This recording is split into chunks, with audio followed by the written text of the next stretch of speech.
নমস্কার বন্ধুরা, বেঙ্গল আওয়ারে সবাইকে স্বাগত। আমরা চলে এসেছি সেই চারজন যারা গত দুটো এপিসোডে আইপিএল আড্ডা নিয়েছিলাম। আজকে আমাদের তৃতীয় এপিসোড, তাই তো রাজস্বী? তৃতীয় পর্ব বন্ধুরা। এবং শুরুতেই জানিয়ে রাখি, গত এপিসোডে আমরা একটা প্রতিযোগিতা রেখেছিলাম আপনাদের জন্য। সেখানে বলা হয়েছিল প্লে অফের 4টি টিম অনুমান ভিত্তিক বলতে হবে। যদিও এখন বেশ কয়েকটি খেলা আছে, তবুও বেশ কয়েকটি মেসেজ আমরা পেয়েছি, তাই তো কমলেশ? আমি শুরুতেই সেই মেসেজগুলো একটু পড়ে দেবো। কারা কারা করেছে এগুলো জানানো। শুরুতে একটু জানিয়ে রাখি কারা কি মেসেজ করেছেন। বিকাশ সরকার, তিনি শুধু লিখেছেন MI best team in IPL Mumbai Indians. আমি বুঝতে পারছি বিকাশ, আপনি মুম্বাই ইন্ডিয়ান্সের ব্লাইন্ড ফ্যান বলে শুধু একটি টিমের নামই লিখেছেন। এনিওয়ে, এরপরে পরিমল শিকদার, তিনি লিখছেন খুব ভালো লাগলো, আমার পছন্দের দল দিল্লি, মুম্বাই, রাজস্থান এবং Kolkata. Thank you so much. এবার পরিমল বাবু চয়েস গুলো কিন্তু খারাপ না, একদম দিল্লি, মুম্বাই, রাজস্থান, কলকাতা, যদিও রাজস্থান একটু পিছিয়ে আছে। সৌভিক মল্লিক লিখছে খুব ভালো লাগলো, আর আমার পছন্দের দল হলো মুম্বাই, ব্যাঙ্গালোর, দিল্লি আর কলকাতা। এর চয়েসও ভালো।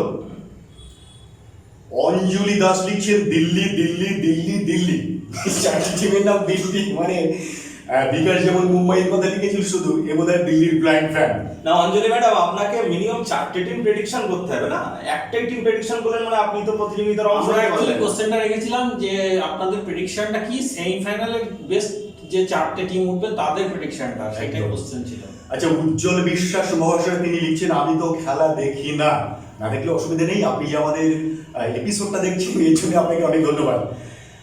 এরপরে পুষ্পিতা ঘোষ, তার 4টি টিম হলো মুম্বাই ইন্ডিয়ান্স, চেন্নাই, দিল্লি এবং রয়্যাল চ্যালেঞ্জার্স বাঙ্গালোর। দারুণ চয়েস। তারপরে সন্দীপ সর্দার, দারুণ দারুণ আড্ডা, কোনো টিমের নাম নেই। এই কটা মেসেজ ছিল রাজস্বী। তো বন্ধুরা, আমরা জানিয়ে দেবো সেমিফাইনালের আগের দিন বা সেমিফাইনালের দিন কে উইনার হলেন চ্যাম্পিয়ন্স অফ চ্যাম্পিয়ন লটারির মাধ্যমে, যদি একাধিক সঠিক উত্তরদাতা হয় সেক্ষেত্রে। আর আপনাদের জানিয়ে রেখে আজকের এপিসোডটা শেষ অবধি দেখবেন, কারণ আজকেও কিন্তু একটি চমকপ্রদ প্রতিযোগিতা আপনাদের জন্য অপেক্ষা করে আছে, যেখানে আকর্ষণীয় উপহার আপনাদের জন্য অপেক্ষা করে থাকবে। তবে বন্ধুরা, আজকের আড্ডা চলে যাচ্ছে। এখানে যারা কি কমেন্ট করেছে এদের মধ্যে যে ফার্স্ট হবে তার নামটা ঘোষণা কবে হবে? সেটা তো সেমিফাইনালের লাইন আপ ঠিক না হলে তো আমরা এখন ঘোষণা করতে পারছি না। রানাদা বললেন সেমিফাইনালের দিন বা তার আগের দিন আমরা চতুর্থ এপিসোডে সেটা ঘোষণা করে দেব। তো এবার আমরা সরাসরি আড্ডাতে চলে যাই। বন্ধুরা, ফার্স্ট লেগ শেষ হওয়ার পরে আমরা বলেছিলাম এবার কিন্তু চমকের পর চমক অপেক্ষা করে আছে, থ্রিলারের পর থ্রিলার, যেটা আমরা দেখছি। এবি ডিভিলিয়ার্স গতকালই একটা সাক্ষাৎকারে বলছিলেন যে এবার আইপিএল যেভাবে জমে উঠেছে, সত্যি একটা অবিশ্বাস্য আইপিএল। এবং যেভাবে সুপার ওভারগুলো হচ্ছে, রাজস্বী কি বলবে সুপার ওভার নিয়ে? লকি ফার্গুসনের বোলিং, তারপরে ডাবল সুপার ওভার, সবকিছু দেখে ফেললাম। হ্যাঁ, একদিনে দুটো super over. Lockie Ferguson KKR এতদিন বসিয়ে রেখেছিল, আমরা 15 কোটির ফাস্ট বোলারকে নিয়ে বল করাচ্ছিলাম, তো সে তো 9টা ম্যাচে প্যাট কামিন্স অস্ট্রেলিয়ার ফাস্ট বোলার, সে তো 9টা ম্যাচে 3 উইকেট পেয়েছিল। কিন্তু লকি ফার্গুসন একদিনেই 27 বলে 5 উইকেট নিয়ে আমাদের পুরো ম্যাচ ঘুরিয়ে দিল। কেকেআর এর যেখানে নৌকা প্রায় ডুবো অবস্থা, সেখান থেকে এরকম একটা সুপার ওভারে ম্যাচ বার করা বিশাল ব্যাপার। আর দর্শক বন্ধুদের বলে রাখি, অনেকের একটুখানি সুপার ওভার নিয়ে কনফিউশন আছে, সেটা আমি একটু, যারা জানে না, যারা জানে তারা তো ঠিকই আছে, যারা জানে না তাদেরকে একটু বলে রাখি। সুপার ওভারে ছোট্ট কিছু নিয়ম আছে যেটা অনেকেরই মনে কোশ্চেন থাকছে দেখছি। সেটা হচ্ছে সুপার ওভারের নিয়ম কিন্তু দুজন ব্যাটসম্যান যদি 2 উইকেট পড়ে যায়, মানে 3জন ব্যাটসম্যান ব্যাট করতে পারবে, দুটো সেকেন্ড উইকেট যে পজিশনে পড়ে যাবে, অর্থাৎ সবলের খেলায় যেখানে সেকেন্ড উইকেট পড়বে সেখানেই কিন্তু সুপার ওভার শেষ, এবং যে রান থাকবে সেটাই নেক্সট টিমের কাছে টার্গেট হয়ে দাঁড়াবে, এবং নেক্সট টিমেরও তাই, নেক্সট টিমের ক্ষেত্রেও তাই। আর যেখানে ডবল সুপার ওভার, অর্থাৎ এই পাঞ্জাব ম্যাচে আমরা যেটা দেখলাম ডবল সুপার ওভার, সেক্ষেত্রে নিয়মটা হচ্ছে প্রথম সুপার ওভারে যে ব্যাটসম্যান, যে বোলাররা আমরা ইউজ করবে টিম ম্যানেজমেন্ট, সেকেন্ড সুপার ওভারে কিন্তু সেই বোলার সেই ব্যাটসম্যানদের আর ইউজ করা যাবে না। অনেকেই কোশ্চেন করছিল, বিভিন্ন জায়গায় দেখছিলাম যে বুমরা আর মোহাম্মদ শামিকে কেন অত সুন্দর বোলিং করার পরেও সেকেন্ড সুপার ওভারে বল দেওয়া হলো না। তার মূল কারণটা ওইটা যে আইসিসি যে রুলস রয়েছে আইপিএল নিয়ে, সেই আইপিএল এর সুপার ওভারের নিয়ম অনুযায়ী ইউজড ব্যাটসম্যান বা বোলারকে প্রথম সুপার ওভারের সেকেন্ড সুপার ওভারে গিয়ে ইউজ করা যাবে। রাজস্বীকে ধন্যবাদ, মানে সুপার ওভার নিয়ে এমন অনেকের এই সম্পর্কে অনেকের প্রচুর কনফিউশন আছে। একদম। মমিতা কি বলবে সুপার ওভার আর নিয়ে? এটা সম্ভবত আইপিএল এর প্রথম আর কি Double super over। ফার্স্ট দ্বিতীয় আগে কখনো হয় হ্যাঁ, এটা আমি বলতে চাইছিলাম যে- লকি ফার্গুসন নিয়ে কি বলছিলে সেটা? লকি ফার্গুসন নিয়ে ওটাই বলছিলাম যে 27 বলে কিভাবে 5 উইকেট নিল, মানে প্রথম তো 3 উইকেট নিলই এবং সুপার ওভারে এসে 2 উইকেট নিল। সেখানে আমাদের প্যাট লকি ফার্গুসনকে আমরা ইন ফিউচার আর কি মোটামুটি ভালো বল করতে দেখবো। যদিও এইভাবে ফিটনেস নিয়ে খেলতে থাকে তাহলে আমার মনে হয় বাকি আইপিএল ওকে খেলাবেই কেকেআর, এতে কোনো সন্দেহ নেই। মমিতা সুপার ওভার নিয়ে কিছু বলবে? হ্যাঁ, প্রথমত তো এটা আইপিএল এর ইতিহাসে প্রথমবার এমন হলো যে একটি ম্যাচে Double super over। হ্যাঁ, ডাবল সুপার ওভার করতে হলো। তো সুপার ওভারের যে নিয়ম, মানে আমরাও কিছু নতুন কিছু নিয়ম দেখতেও পেলাম যে 2019 বিশ্বকাপ ফাইনালের পর তো আমরা সবাই সুপার ওভারের অনেক নিয়ম নিয়ে ক্রিকেট প্রেমীদের মনে অনেক প্রশ্ন ছিল যে যেটা হওয়া হয়তো উচিতই ছিল না। পরে আমি ICC একটুখানি মৌমিতাকে থামাচ্ছি, হ্যাঁ, মানে নিশ্চয়ই। একটু অনুগ্রহ করে। নিশ্চয়ই। দর্শক বন্ধুদের জন্য বিশ্বকাপের সময় যে সুপার ওভার হয়েছিল সেই সুপার ওভারের থেকে আইসিসি কিছু নিয়ম পরিবর্তন করেছে। সেখানে কি একটা বিতর্ক দেখা দিয়েছে হ্যাঁ, বাউন্ডারি আমি এটাই বলতে চাইছিলাম। আচ্ছা, তাহলে আপনি বলুন সেটা যে কি নিয়মটা পরিবর্তন হ্যাঁ, হয়েছে। যে নিয়মটা যে পরিবর্তন হয়েছিল যে এখন থেকে আর যদি সুপার ওভারেও যদি টাই হয় ম্যাচটা, তো সেক্ষেত্রেও এখন আর বাউন্ডারির হিসেবটা হিসেব করে হবে না। এখন আর এটা হবে না, মানে জয় পরাজয় নির্ধারণটা মানে যে টিম সবথেকে বেশি বাউন্ডারি মেরেছে সেই টিমকে জয়ী ঘোষণা করা জয় হবে। ঘোষণা করা হবে না, অথবা উইকেট। হ্যাঁ, অথবা উইকেট, যেটা আরো আগে নিয়ম ছিল যে নিয়ম ছিল। যদি কারো সেকেন্ড উইকেট পড়ে যায় আর কারো একটা উইকেট পড়ে তাহলে একই রান উইকেট সংখ্যার বিচার করার একটা বিচার করা হতো। সেগুলো এখন প্রবণতাটা বন্ধ। ছিল, সেগুলো বন্ধ হয়ে এখন দ্বিতীয়বার যে সুপার ওভার হবে সেখানে রানের ভিত্তিতে আর কি এটা দেখাবে, এবং এটা দেখাবে যে লিগ ম্যাচে দুটো টিমের মধ্যে যখন খেলা হয়েছে সেখানে যদি সেখানেও দেখা যায় যে যে টিম বেশি পয়েন্টের বিচারে এগিয়ে আছে তাদেরকেই জয়ী ঘোষণা করা হবে। এটাই আপাতত সুপার অর্থাৎ ম্যাচের যে নিয়ম, মানে যারা বেশি রান করবে তারা জিতবে, সেটাই সুপার ওভারে কার্যকরী হবে। হ্যাঁ। সুপার ওভারের জন্য আলাদা কোনো rules নিয়ম নেই, কার্যকরী ওই নেই। সেকেন্ড দুটো উইকেট ছাড়া। হ্যাঁ, এটাই। আচ্ছা, কমলেশ তোমার তোমার মত? কোন ব্যাপার?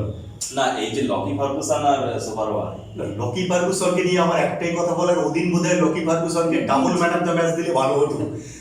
প্রথম যে নির্ধারিত খেলাটা ছিল সেখানে অসাধারণ বোলিং, এবং সুপার ওভারে তো আনবিলিভেবল বোলিং। 3 রান বোধহয় দিয়েছিল মাত্র, এবং 2 wicket, 2 run 2 wicket, just unbelievable bowling, আর কিছু বিশেষ বলার করে নেই।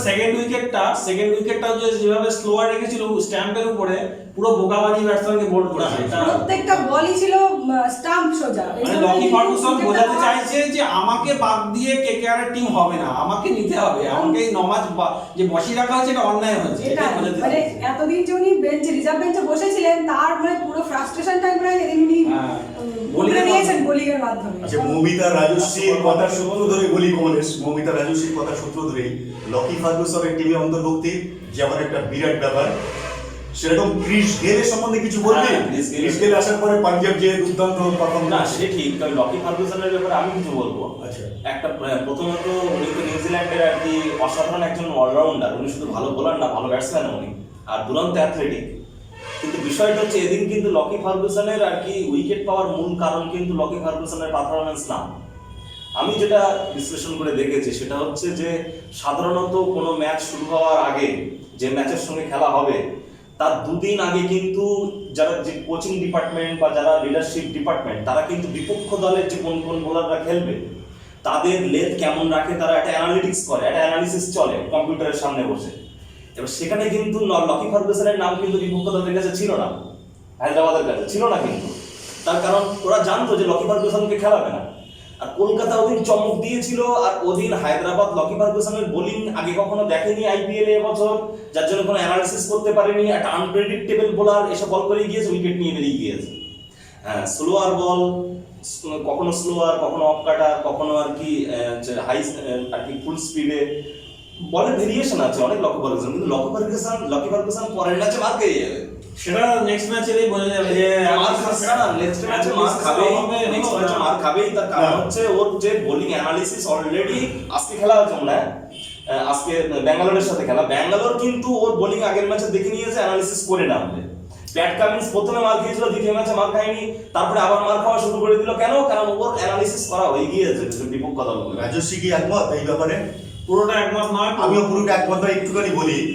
তাহলে বেন স্টোকস হঠাৎ করে টিমে এলো, ওপেনার হিসেবে নামলো, সেটা আমি পাইনি। না রানা আরো একটা উদাহরণ ওরা আছে। তো জানতো না যে বেন স্টোকস ওপেনিং এ নামবে। আমি তো প্রথম দিন থেকে বলে আসছি আমি স্যাম কারণ, সুনীল নারায়ণ বা বেন স্টোকসের ওপেনিং করার বিরোধী। এখানে একটা বড় এক্সাম্পল আছে, সেটা হচ্ছে কাগিসো রাবাদা। যদি অ্যানালিসিস করে কোনো বোলারকে প্রেডিক্ট করা যায়, তাহলে কাগিসো রাবাদা যে আজকে 17-18 উইকেট নিয়ে এই যে দুর্দান্ত ফর্মে বোলিং করে যাচ্ছে প্রত্যেকটা ম্যাচে, মানে এখনো অব্দি আইপিএল এর ইতিহাসেও যত ম্যাচ খেলেছে এটাও একটা বিশ্ব রেকর্ড যে ও এমন কোনো ম্যাচ নেই যে ম্যাচে উইকেট পায়নি, উইকেটলেস কোনো ম্যাচ ওর হয়নি কাগিসো রাবাদা। দেখুন Kagiso Rabada, Jasprit Bumrah, Jofra Archer, এই তিনজন ইন্টারন্যাশনাল এক্সেপশনাল বোলার। এরা ওয়াসিম আকরাম, ওয়াকার ইউনিস আর ওই ম্যাকগ্রা জামানার বোলার। এরা ওই জামানাতে আসলেও এরা ফাটিয়ে যেত, কারণ এদের ভ্যারাইটিস এত বেশি। এরা শুধু ইয়ার্কারের উপরে ভরসা করে থাকে না, লকি ফার্গুসনের কিন্তু ইয়ার্কার গুলো সঠিক জায়গায় পড়েছিল। এটাও ভাগ্য, এটাও কোনো প্লেয়ারের সত্যি দিন থাকে। আবার জাসপ্রীত বুমরার ইয়ার্কার গুলো কিন্তু সঠিক ঠিকানায় না পড়া সত্ত্বেও সেদিন কিন্তু সুপার ওভারে জাসপ্রীত বুমরা বেঁচে গেল কেএল রাহুলের হাতে। আর যে লাস্ট বলে ইয়ার্কার পড়লো সেটাতেই রান হলো। তাহলে এগুলো কিন্তু লাখটা। এই প্রসঙ্গে আমি বলবো তাহলে মোহাম্মদ শামি আর জাসপ্রীত বুমরার যে সুপার ওভার, ওটা নিয়ে আমাদের কিছু বলা। দুজনের কিন্তু লাইন লেন্থ আলাদা ছিল। হ্যাঁ, জাসপ্রীত বুমরা যে লেন্থে বল করে, জাসপ্রীত বুমরা কিন্তু সবসময় ইয়ার্কার করার চেষ্টায় ছিল। বুমরা তো অসাধারণ বল করেছিলেনই, কিন্তু আমি বলবো সামির ওই 5 রান ডিফেন্ড করা অসাধারণ। সামি কেউ ইয়ার্কারের উপরে ভরসা করে এটা সত্যি। আর বিশেষ করে টার্গেট ছিল আমি হাত খুলতে মুম্বাইয়ের ওই ওরকম মানে বিধ্বংসী রোহিত শর্মার মতো আর ডিককের মতো ব্যাটসম্যানের সামনে 5 রান ডিফেন্ড করা, এটা আমি তো বলবো এবং শুধু 5 রান ডিফেন্ড করা নয়, মানে প্রত্যেকটা বলই 6টা বল 6টা ইয়র্কার দিয়েছে। আর এমন জায়গায় ইয়র্কার দিয়েছে যে বিশ্বের টাওয়ার ব্যাটসম্যানরাও রান করতে পারতো না, এরকম একটা পজিশন। মানে দুটো ম্যাচেই সুপার ওভারে বোলারদের পারফরম্যান্স সুপার। হ্যাঁ, এটাতেই প্রমাণ হচ্ছে যে এখন ভারতীয় ক্রিকেটের পেস বোলিং যে 1 নম্বর, তার এটা অন্যতম একটা উদাহরণ। আগের দিনের সুপার ওভারটা আমরা পেলাম। এই প্রসঙ্গে দর্শক বন্ধুদের আরো একটা ছোট্ট গল্প বলে রাখি মোহাম্মদ শামি সম্পর্কে, শুনতে ভালো লাগবে আপনাদের। এই যে ধরুন যে লকিং এর যে পিরিয়ডটা চলছিল ইন্ডিয়াতে, অর্থাৎ লকডাউন চলছিল মার্চ মাসের এন্ড থেকে, সে সময় কিন্তু মোহাম্মদ শামি কিন্তু অ্যাকচুয়ালি উত্তরপ্রদেশে ওর বাড়ি, নিজের আর তো উত্তরপ্রদেশে ওর বাড়ি চলে গেছিল এবং বাড়িতে গিয়ে ওর কিন্তু কোচিং স্টাইলটাই পুরো অন্যরকম করে ফেলেছিল। মানে ও বালির উপরে দৌড়াতো, ও কাপ থেরাপি বলে এক ধরনের শরীরের থেকে বদরক্ত বের করার একটা থেরাপি আছে, খুব বিশেষভাবে প্রশিক্ষিত লোকেরাই করতে পারে, সেই থেরাপি করেছে এবং এমন একটা প্র্যাকটিস করে নিজের ফিটনেসটাকে এমন একটা জায়গায় নিয়ে গেছে যে ফিটনেসটা নিয়ে আর কি বিরাট কোহলি, রবি শাস্ত্রী সবসময় চিন্তা করতো যে মোহাম্মদ শামির ফিটনেস কি হবে, সেই ফিটনেস কিন্তু আবার সে আগের জায়গায় ফিরিয়ে নিয়ে এসছে। আচ্ছা, সুপার ওভারের কথা উঠলো, পাঞ্জাব ম্যাচ সুপার ওভার তো গেল, সবাই দেখেছে দর্শক বন্ধুরাও। ক্রিস গেইল পাঞ্জাবের অন্তর্ভুক্তি এবং ব্যাটিং ঝড়, এই সম্বন্ধে কিছু বলবেন? যে প্রথম থেকে ক্রিস গেইলকে খেলানো উচিত ছিল? তুষার দেশপান্ডের বলে যেভাবে আর কি অতটা রান আর কি ক্রিস গেইল করলো, রানটা অনেকটা 26টা রান একটা ওভারে কম না, কিন্তু রানটা কিভাবে এসেছে শেষের ছক্কাটা বাদে। না, তার আগের ম্যাচটাও তো দেখতে হবে। আরে তো আগের ম্যাচও আপনি দেখুন, বেসিক্যালি ক্রিস গেইল যে নেমে প্রথম বল থেকেই যে মারা, যে ক্রিস গেইল যে বীরেন্দ্র সেহবাগের মতো প্রথম বল থেকে বোলারকে চোখ রাঙানো, শাসনের মধ্যে রাখা, সেই ক্রিস গেইল না, শেষ কয়েক বছরে আমরা দেখতে পাই যে ক্রিস গেলের মূলত যে প্রবলেমটা হতো যে উনি রানিং বিটুইন দ্য উইকেট ভীষণই খারাপ ছিলেন। মানে হ্যাঁ, উনি মানে অত্যাধিক ডট বল খেলে ফেলতেন, তারপরে কোনো একটা শট নিতে গিয়ে হয়তো আউট হয়ে যেতেন, তারপরে কি হতো স্ট্রাইক রেটের উপরে একটা ভীষণ প্রভাব পড়তো। উনি এইটার উপরে এবছর দেখছি যে অনেকটা কাজ করেছেন। জানি বয়সের সাথে সাথে হয়তো রিফ্লেক্স অনেক কমেছে, হয়তো পায়ের নড়াচড়া আগের মতোই আছে, কিন্তু তবুও টাইমিংটা এবার খুবই ভালো হচ্ছে যেটা দেখলাম। আর ওই জন্য মানে কি বলবো, ঠিকঠাক স্ট্রাইক রেটে উনি রানটা করতে পারছেন। এজন্য না, আমি কিন্তু মমিতার সঙ্গে একটু বিপক্ষ যাবো। ও শুরুর দিকের যে কথাগুলো যে একদম আমি সহমত, কিন্তু শেষের যে কথাটা যে 26 রানটা তুষার দেশপান্ডের বলে যেটা হলো, লাস্ট বল বাদে বাকি বলগুলোর কিন্তু টাইমিং সমস্যা। সেটা হতে পারে, এবার সব বলের সাথে সব শটের তো টাইমিং সবসময় ঠিক হবে এমনটা নয়। স্পিন বলে কয়েকটা ছক্কা মেরেছে এবং নিশ্চয়ই দেখেছিস ব্যাক ফুটে ছক্কা মারা কিন্তু প্রচন্ড কঠিন ব্যাপার। এর আগের থেকে ব্যাক ফুটে ছক্কা মারা সহজ হতো, অত্যন্ত হার্ড হিট করতে হয়, টাইমিংটাও দরকার। এবং আমি রাজস্বীকে জিজ্ঞেস করবো যে যেহেতু নামটা ক্রিস গেইল, পাঞ্জাব কি যদি প্লে অফে না যেতে পারে, হাঁকু কামড়াতে পারে যে প্রথম একটা দুটো ম্যাচে ভালো হতো, যদি ফ্লপ করতো তাহলে বসিয়ে রাখতো, কিন্তু প্রথমে একটা দুটো ম্যাচ প্রত্যেকটা টিমই এবার আইপিএল এ যত টিমই খেলে, বিশেষ করে পাঞ্জাব, ব্যাঙ্গালোর, এদের মতো যে সমস্ত টিম এখনো অব্দি কখনো ফাইনাল খেলেনি, মানে সবসময় ইচ্ছা থাকে তাদের, সব টিমের ইচ্ছা থাকে যে এতগুলো সিজন হয়ে গেল আমরা এখনো অবধি একবারও কোনো টুর্নামেন্টে ফাইনাল উঠতে পারলাম না, তো তারা সবসময় চাইবে যে আমরা একবার অন্তত ফাইনাল খেলি বা একবার চ্যাম্পিয়ন হই। সেক্ষেত্রে পাঞ্জাব যদি ধরুন এমন জায়গায় এসে শেষ করলো যে হয়তো ঠিক ফিরতে গিয়ে শেষ করলো, সেক্ষেত্রে ওরা হাত কামড়াতে বাধ্য যে ক্রিস গেলকে কেন আমরা প্রথম থেকে করিনি। হ্যাঁ, মাঝখানে ক্রিস গেলের একটুখানি শারীরিক সমস্যা হয়েছিল, কিন্তু ফুড পয়জনিং হয়েছিল, কিন্তু কেন প্রথম থেকে খেলায়নি, যেমন কেকেআরও হয়তো পরে ভাবতে পারি লকি ফার্গুসনকে কেন প্রথম থেকে খেলায়নি, এরকম হবে, এরকম বিভিন্ন জায়গায় আসবে। আমি এই প্রসঙ্গে মৌমিতা যে কথাটা বলছিল ওই ক্রিস গেইলের ব্যাটিং স্ট্রাইক নিয়ে, ঋষভ পান্তকে দিল্লিতে রিকি পন্টিং তো যেহেতু দিল্লির এখন কোচ, ঋষভ পান্তকে সেম ভাবে রিকি পন্টিং গাইড করছে, অর্থাৎ আগে ঋষভ পান্ত নেমেই যে একদম ওই লেগ স্ট্যাম্পের উপর দিয়ে সুইপ করে ছক্কা মারতো ওইটা স্টপ করিয়ে দিয়েছে রিকি পন্টিং। রিকি পন্টিং কি বলেছে ওকে? রিকি পন্টিং বলেছে না, গতবার সৌরভও কিছুটা গাইড করেছিল, গতবার মেন্টর হিসেবে ওনারা খুবই ভালো কাজ ওকে করেছে। কিভাবে স্ট্রাইক রেটটা পিকটা একটু প্রথম দিকে একটু স্লো রেখে কিভাবে পরে গিয়ে পিকটা নিতে হবে সেই পদ্ধতিটা রিকি পন্টিং ওকে শেখাচ্ছে, এবং জানি না কতটা ও সেটা ওর খেলার মধ্যে ঢোকাতে পারবে। তবে এদিনকে দেখলাম ও সে চেষ্টাটা করেছে, অর্থাৎ প্রথম 15-16 বল ও একটু সিঙ্গেল নিয়ে ডবলস নিয়ে 4 মারার চেষ্টা করছে, ওই প্রথম বল থেকে লেগ স্ট্যাম্পে তুলে দিয়ে ছক্কা মারার সেই চেষ্টাটা দেখলাম কম, ব্যাপারটা ভালো ভারতীয়। আচ্ছা, দিল্লির এই প্রসঙ্গে আমি বলি, শিখর ধাওয়ানের ব্যাটিং অসাধারণ, দুটো সেঞ্চুরি দেখলাম আমরা, যেটা আইপিএল এর ইতিহাসেও প্রথম, যে পরপর দুটি ম্যাচে 100 রান। যদিও গতকালের ম্যাচে দিল্লি ম্যাচটা হেরে গেছে, তবুও বলতে হবে যে শিখর ধাওয়ানের এই অসাধারণ ব্যাটিং এর কথা আমাদের বলতে হবে। আমি মৌমিতা এই প্রসঙ্গ বলার আগে এই প্রসঙ্গটা যাবো ভাবছিলাম যে বাচ্চো তু সোজা নেই তো গব্বর সিং আ যায়েগা, একটা সময় ডায়লগটা ভীষণ বিখ্যাত ছিল, আজও আছে। রূপালী পদ্মার গব্বর সিং তিনি বন্দুক হাতে একেবারে থরকম্প লাগিয়ে দিতেন, আর আমাদের গব্বর শিখর ধাওয়ান ব্যাট হাতে এখন থরকম্প লাগিয়ে দিচ্ছে বিপক্ষ বোলারদের পরপর সেঞ্চুরি আইপিএল দিতে সেই প্রথম বোনাস।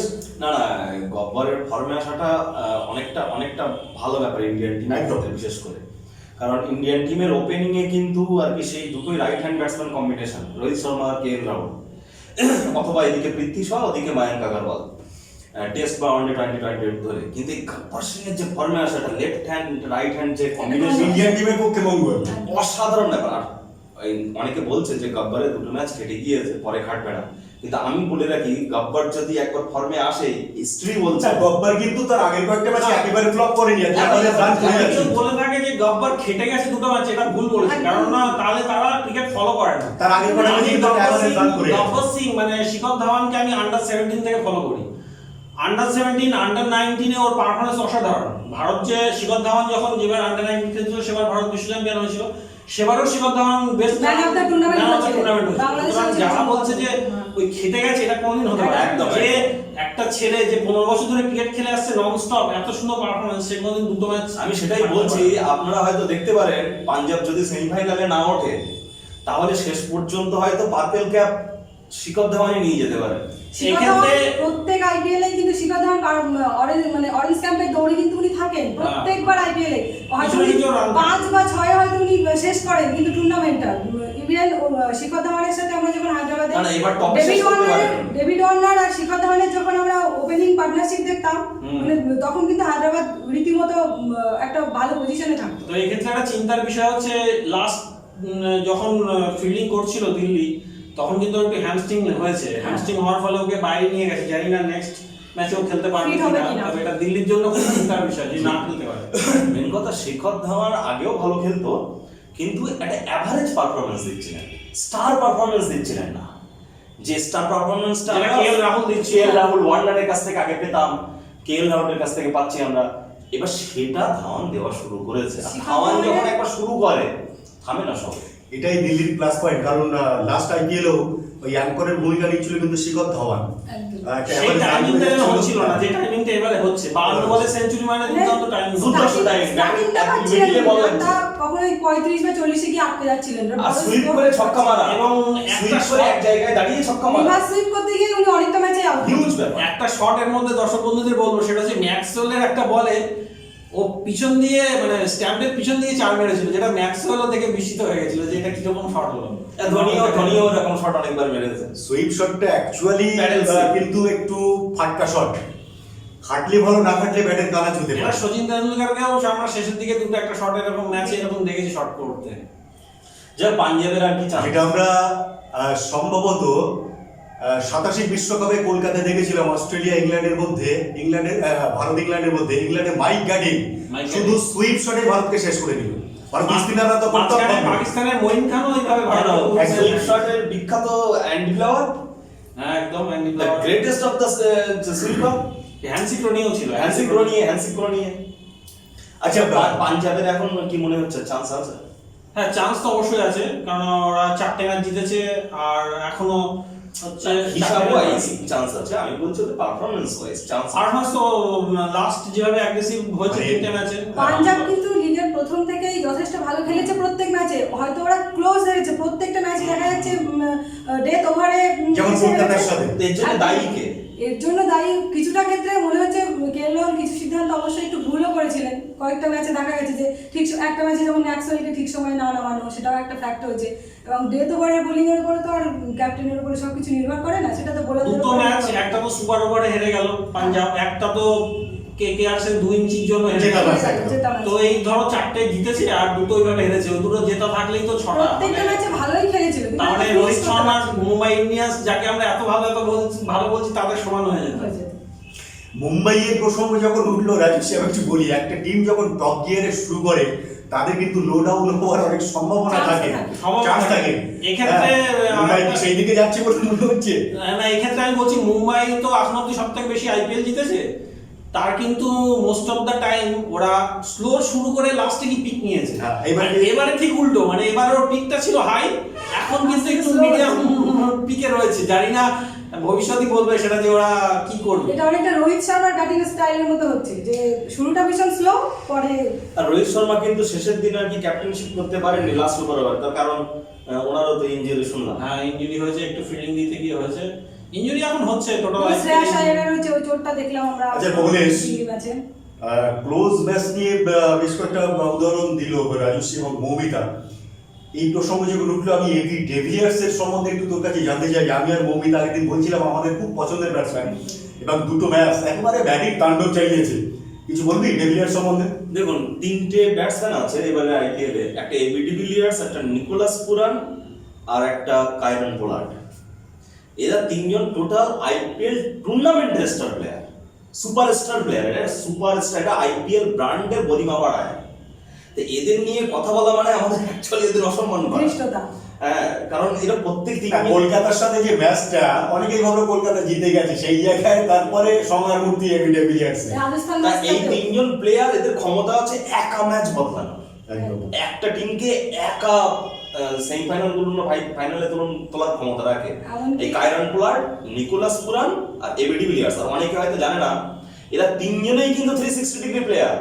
ওই কায়রন পোলার্ডের চেহারাটা একটু হেভি বলে কায়রন পোলার্ড 360 ডিগ্রি বলার প্লেয়ার না, সবসময় আর কি অন সাইডে মারে, এটা কিন্তু ভুল ধারণা। কায়রন পোলার্ড কিন্তু অন দ্য রাইজেও ছক্কা মারতে পারে। বিরাট কোহলি এবি ডিভিলিয়ার্সকে না, নাম কায়রন করানো করেছে। পোলার্ডের সুইপ শটটা খুব একটা দেখা যায় না, অন সাইডের লেগের দিকে খুব একটা না দেখা না, যায় না। মারে তো হাঁটু কেটে বসে মারে না, হাঁটু কেটে বসে মারে না, কিন্তু মারে। আচ্ছা, চেন্নাইয়ের প্রসঙ্গে আমি একটু আলোচনা করতে চাই। চেন্নাই, আমি আর রাজস্বী চেন্নাইকে সম্ভবত ধরেছিলাম। না, মৌমিতাও রেখেছিল। মৌমিতাও রেখেছিল না, মৌমিতা কলকাতা আমার রেখেছিল ছিল না। কলকাতা। এর পেছনে একটা চেন্নাইয়ের ছিল, হ্যাঁ। যে চেন্নাই টিমের হয়ে সম্ভবত ডোয়েন ব্রাভো আর এই আইপিএলটা খেলতে পারবেন না, চোটের কারণে উনি ছিটকে যাচ্ছে, চোটের কারণে ছিটকে গেল। ছিটকে গেছে, এবং যেটা একটা হিউজ লস চেন্নাই, বিশেষ করে চেন্নাই ডেথ ওভারের একটা প্রবলেম। Huge loss. আর চেন্নাই এমনি আইপিএল থেকে এবার বাদ আর কি। আর ডাউন খেলতে পারেনি বলে এদিকে পীযূষ চাওলাকে খেলিয়েছে। ওদের মেইন প্রবলেম হচ্ছে দীপক চাহার ফর্মে এসছে অনেক শেষে। দীপক চাহারের শুরু থেকে ফর্মে না থাকা। আর ব্যাটসম্যানরা তিন বার ব্যাটসম্যান করছে 125 পারবে। মেন সেটাই এখানে মেন ব্রেকিং ওদের সেটা হচ্ছে মহেন্দ্র সিং ধোনির ফর্মে না থাকা। আর মহেন্দ্র সিং ধোনি যে হচ্ছে ওদের এমন অনেক, ওই যে আমি পাঞ্জাবের দুটো ম্যাচের এক্সাম্পল দিলাম, এরকম চেন্নাইয়ের যত 50-50 ম্যাচ হয়েছে আগের সব টুর্নামেন্টগুলোতে সব ধোনি বার করে দিয়েছে, বা 40-60 ম্যাচেও দেখা যাচ্ছে চেন্নাইয়ের তরফে নিয়ে গেছে টার্ন করি, কিন্তু সেটা এবার হচ্ছে না। চেনা ধোনিকে আমরা পাচ্ছি না। শুধু তাই নয়, উনি ম্যাচের শেষে এখনো পর্যন্ত যতদিন ধোনিকে আমরা ক্যাপ্টেন হিসেবে দেখেছি, যেটা আইপিএল হোক বা জাতীয় টিমের হয়ে হোক, উনি সবসময় ইয়াং প্লেয়ারদের কি বলবো ব্যাকআপ করতেন। এদিন মানে ভীষণ হতাশা হলাম এবং দুঃখিত যে উনি একটা মন্তব্য করেছেন যে আমি আমার টিমের ইয়াং প্লেয়ারদের মধ্যে কোনো স্পার্ক দেখতে পাচ্ছি না, যে তাদের কোনো মোটিভেশন নেই। ও একজনকে তুলেছে এবারে, মানে বলছে যে অলরাউন্ড প্লেয়ার, সেটা হচ্ছে স্যাম কারান, কিন্তু ঠিক স্যাম কারান ঠিক ততটাও form দেখাতে পারছে না। ধোনির মন্তব্য নিয়ে প্রাক্তন অনেক ক্রিকেটার কিন্তু খুব আমরা হতাশও, কারণ কি ধোনির থেকে এরকম মন্তব্য সম্ভবত আমরা কি দেখুন ধোনির যে এরকম পজিশন হবে এটা কিন্তু আপনারা আইপিএল একটা ফার্স্ট শোটা গিয়ে দেখুন, আমি তখন থেকে বলে আসছি। যাই হোক, আরেকটা কথা রানাদা না, আমি চেন্নাইকে রেখেছিলাম ধোনির ক্যাপ্টেন্সির জন্য। ধোনি যে ব্যাটিং এ 2000 করবে এটা আমি বলিনি, কিন্তু আমি হাটটকে একটা এপিসোড করেছিলাম মনে আছে যে ধোনির অবসর আপনার মতামত, সেখানে কিন্তু আমি বলেছিলাম লাস্ট 1-2 ইয়ার ধোনি কিন্তু ফিনিশারের জায়গায় সেই হার্ড হিটিং করতে পারেনি, ম্যাচ ফিনিশ করেছে অন্যান্যরা। না বলেছে, ঠিক আছে, cricket is a game of consistency. আর ক্যাপ্টেন হিসেবে ধোনিকে আমরা সত্যি সেই চেনা যে ধোনি, তার মানে কি বলবো, ওনার যে আত্মবিশ্বাস কোথাও যেন সেটা নেই, সেটা এর মূল কারণই হচ্ছে দেখি ইন্টারন্যাশনাল ক্রিকেট থেকে অনেক বসে যাওয়ার একটা প্রভাব নাকি হতে পারে। প্রায় 1.5 বছরের একটা gap। সবাইকে আমার একটা কোশ্চেন, বিষয়টা হচ্ছে যে আইপিএল খেলা যতই বেশি এগোচ্ছে, যেহেতু খেলা ওই 3টে মাঠেই হচ্ছে, হ্যাঁ। আর পুরোনো পিচগুলো ইউজ করা অলরেডি কমপ্লিট, বড় রানের ম্যাচ কিন্তু আর হচ্ছে না, কমে গেছে। পিচ কিন্তু মন্থর হওয়া শুরু করে দিয়েছে। আর এখন আইপিএল খেলা বন্ধ রেখে নতুন পিচ তৈরি করতে 15 দিন ধরে, নতুন পিচ তৈরি করতে 15-20 দিন টাইম লাগবে, সেটা সম্ভব না। তাহলে কি ইন ফিউচার আইপিএল এর যা যা ম্যাচ হতে চলেছে আমরা সব কি 180 এর নিচেই ম্যাচ দেখতে চলেছি?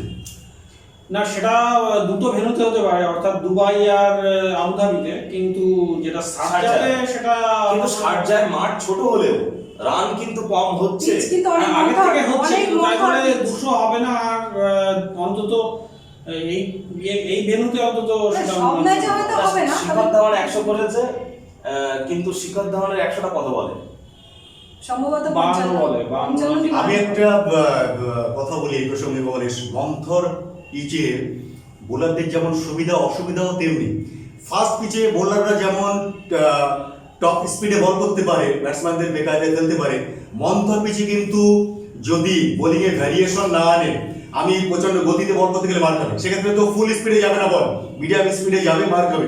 যদি ভ্যারিয়েশন না করতে পারে বোলার, তাহলে কিন্তু রান উঠতে পারে না। কমলেশ যেটা বলতে চাইছিল সেটা ওটা না, কমলেশ বলতে চাইছিল সেটা হচ্ছে ধরুন ফার্গুসন বলটা ডেলিভারি করলো 150, হাত থেকে বেরোচ্ছে বলটা 150, যখন পিচ করলো গুড লেন্থে 150 এ গিয়ে পিচ করলো, কিন্তু যখন ব্যাটসম্যানের কাছে যাচ্ছে, অর্থাৎ পিচ থেকে ব্যাটসম্যান, এই মোশনটা তো 140 এ গেল, মানে 10 কিলোমিটার পাওয়ার কমে গিয়ে, ফলে বলটা তো ব্যাটসম্যান হাত থেকে ছাড়ার পরে যখন পিচে গিয়ে পড়ে, সেই টাইমটা সেটা যেমন অসুবিধা, তেমনি যারা ব্যাকফুট প্লেয়ার আমরা দেখেছি তো ভারতের অনেক পিচ এর আগে সব স্লো পিচ হতে পারে এবং রানের বন্যা বন্ধ।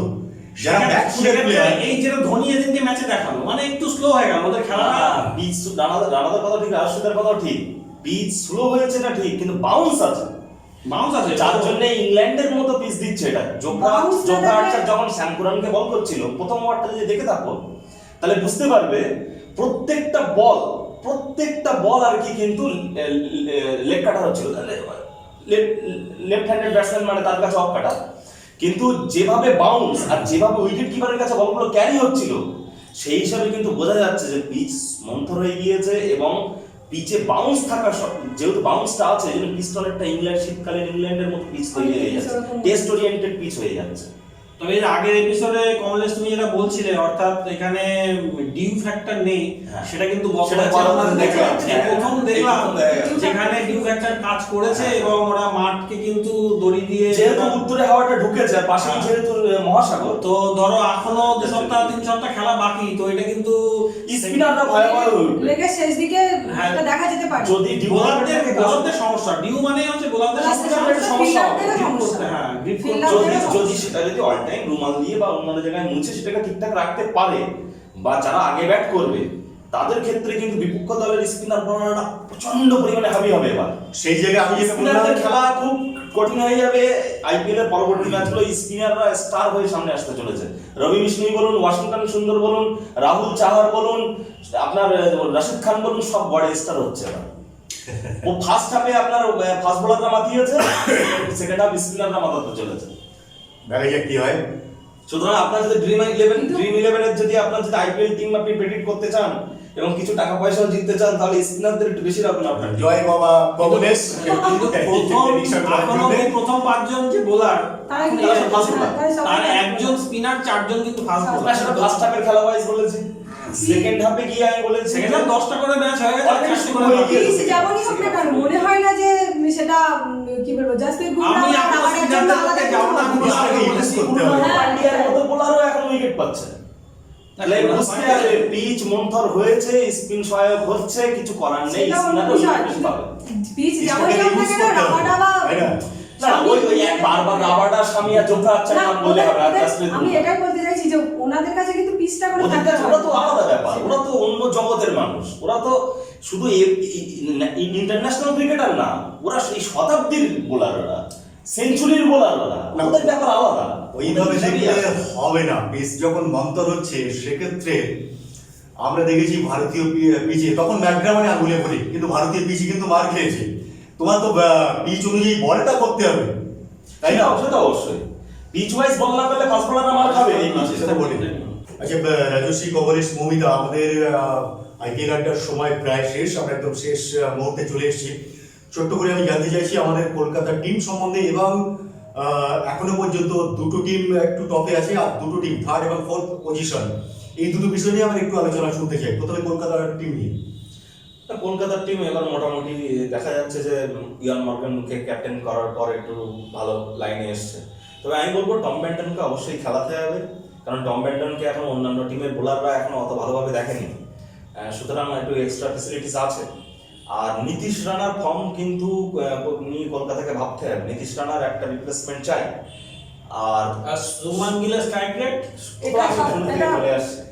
আর এদিকে সুনীল নারায়ণকে ব্যাক অবশ্যই আনতে হবে, রাসেলকে বসাতে হবে। আর এই প্রসঙ্গে হচ্ছে আমি একটা ছোট্ট করে বলে রাখি, সেটা হচ্ছে যে আমেরিকান যে ফাস্ট বোলারকে কেকেআর নিয়েছিল, অর্থাৎ চোটের জন্য যাকে বাদ যেতে হয়েছে এই আইপিএল এর মধ্যেখানে, তার জায়গায় কিন্তু আইপিএল এ এবার কেকেআর নিউজিল্যান্ডের স্টার ক্রিকেটার শেফার্ডকে আনছে, যে উইকেট কিপার মার্কডে ব্যাটসম্যান শেফার্ডকে আনছে। হয়তো আমরা বাকি যে 4টে ম্যাচ আছে, সেই 4টে ম্যাচের কোনো এক ম্যাচে বা একাধিক ম্যাচে শেফার্ডকে দেখতে পারি।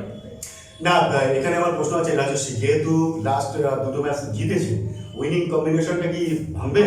না লাস্ট দুটো ম্যাচ না, লাস্ট একটা ম্যাচ জিতেছে একটা match। সুপার ওভারে।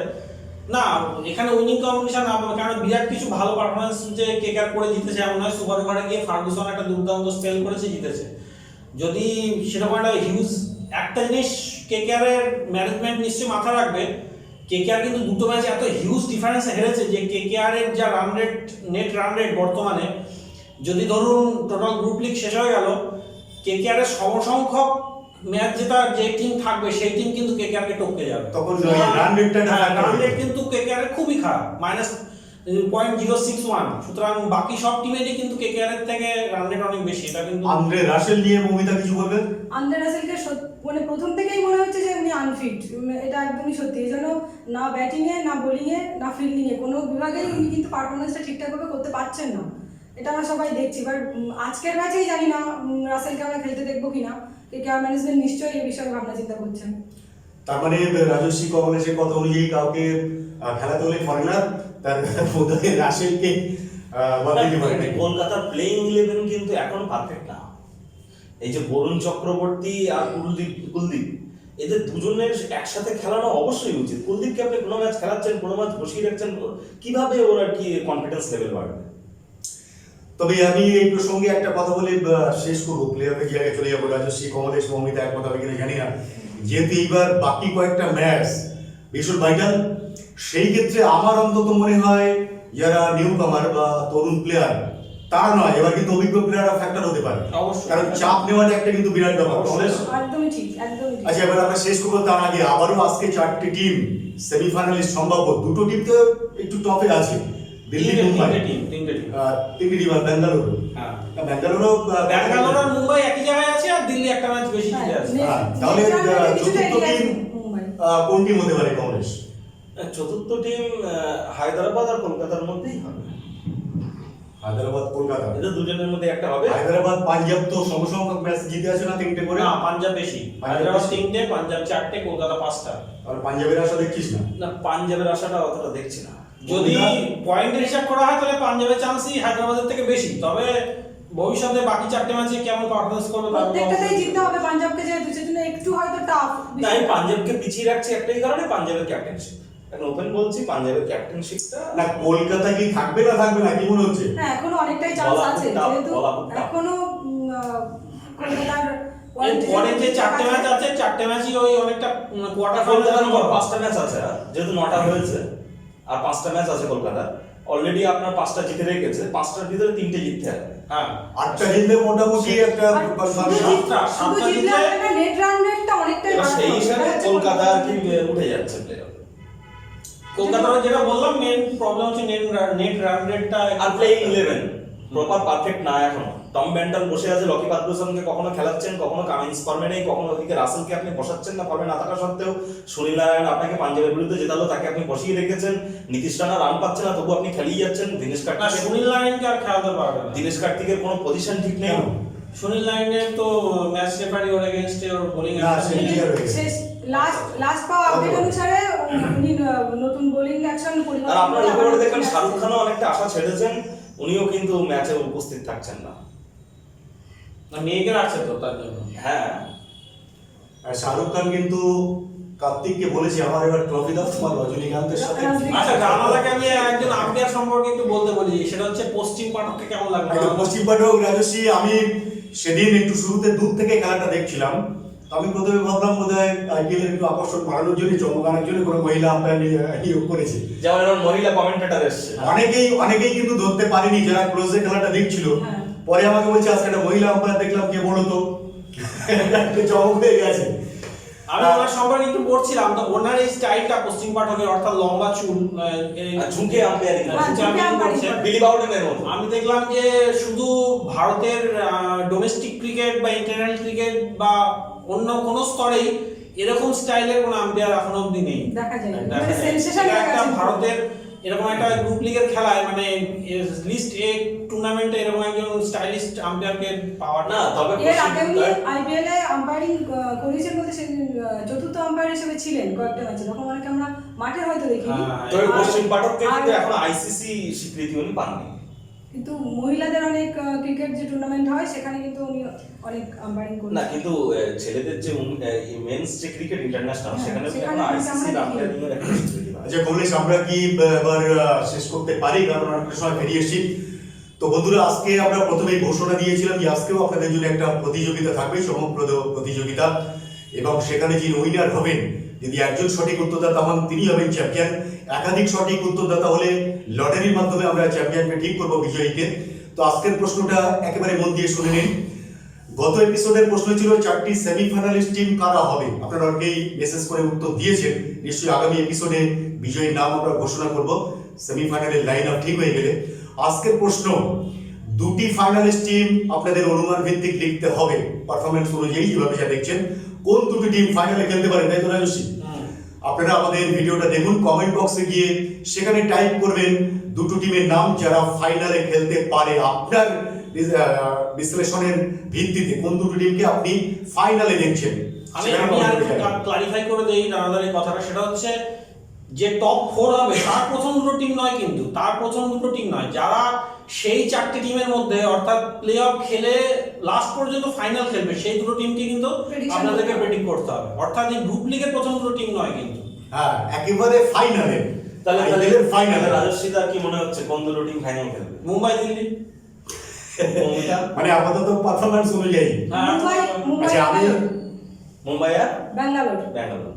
আচ্ছা, আমি একটা টিম নিয়ে একটু হেজিটেশনে আছি যে মুম্বাই না দিল্লিকে রাখবো, আর এদিকে ব্যাঙ্গালোরকে রাখছি। আচ্ছা, একটা টিম, 2টো টিম যখন রাখতে হবে, আমার চয়েস মুম্বাই আর ব্যাঙ্গালোর। আমার চয়েসে মুম্বাই আর ব্যাঙ্গালোর। আমি রাজস্বী কি বললো? আমি মুম্বাই দিল্লি। মুম্বাই দিল্লি, দিল্লিও ভালো খেলছে। অসাধারণ খেলছে। আর ঋষভ না, পন্থ দিল্লি তো আমি আগের দিনই বলেছি, দিল্লি আমার কাছে এবারের চ্যাম্পিয়ন হিসাবে আমি দেখছি দিল্লিকে। এবং দিল্লিকে আমি রাখিনি দুটোই কারণ, একটা হচ্ছে আপনার